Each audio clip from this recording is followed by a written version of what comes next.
Hi, it's Dr. Ariel Schwartz here. I wanted to come on because in the conversations that I'm having with folks this week, I am hearing the weight of the chronic stress of this pandemic that is not lifting. And there is more agitation, there's more restlessness, there's more depression, there's more hopelessness, a sense of when is this going to end and how am I going to make it through, or a feeling of no matter what I do, it doesn't seem to be making a difference. And there's this feeling of what's the point, or it feels futile. So I'm coming in just to share a few little nuggets around resilience and hoping that maybe this will land for you or for someone that you love. So, the first thing that I want to say is that resilience isn't something that you either have or don't have. It's not something you're born with, right? A lot of you may have kind of read what I've written about this or heard me share about this before. But resilience is really about the behaviors and the actions and the beliefs that you carry within you and that you develop within you and that you build within you each and every day. So, resilience can be those behaviors that you engage with. For me, it's often about being in nature, it's about getting on my yoga mat, connecting to my breath, connecting to my body. There's social resilience that's really about how we connect to other people in meaningful ways. And of course, that's been really compromised during the pandemic with increasing amounts of isolation. So we need to actively seek out and build those social connections.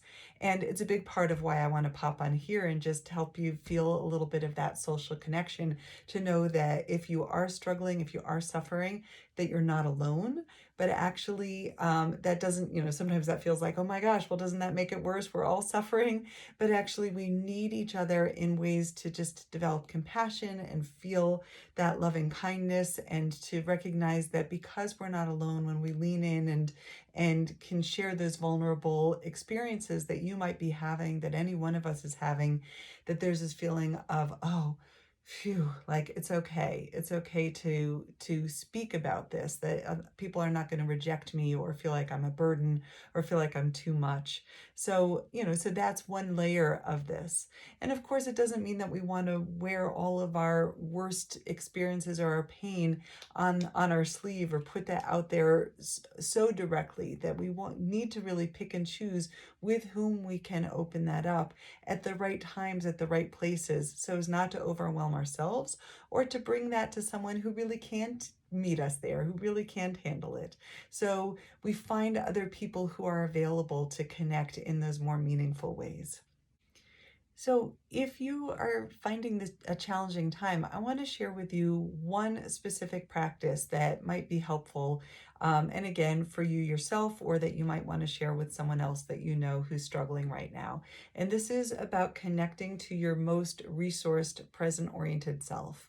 So, sometimes when we feel overwhelmed by what's happening around us, we can start to feel like we're kind of backed up against a wall. Again, nothing we do is going to make a difference. But when we can orient to the fact that right here in this moment, there's actually enough of a ground of safety, right? You might look around, you might orient to right, whether it's the flowers or something that you can hold in your hands. Some of you know I have a particular love of pine cones, right? Just like holding something that anchors you into a sense of this moment through sensory awareness, that feels grounding, that you know that you've got your breath to come back to, that you've got your heart to come back to, that you can tap into those seeds of potential that can grow within you, that allow you to express your warmth and your kindness. And we can open up that feeling of spaciousness, that feeling of possibility, and we can turn that lens of loving awareness back into the places within us that feel vulnerable. So if you touch into a little bit of your own anxiety and fear, but can anchor enough of your here now self that feels grounded in love, that feels grounded in safety, that feels grounded in ease, and we can bring that to that part that feels anxious. We could bring that to that part that feels like nothing I do is going to make a difference. That part that starts to feel a little depressed, and we can hold that with the most loving awareness, that we can hold that in our consciousness and not reject it, but also not let it completely take over. right?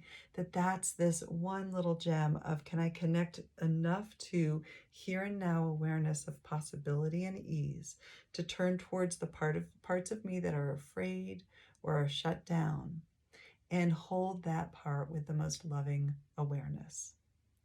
Let's plant that seed together. Thank you for joining me for this just brief moment of shared connectivity, and we'll connect again soon.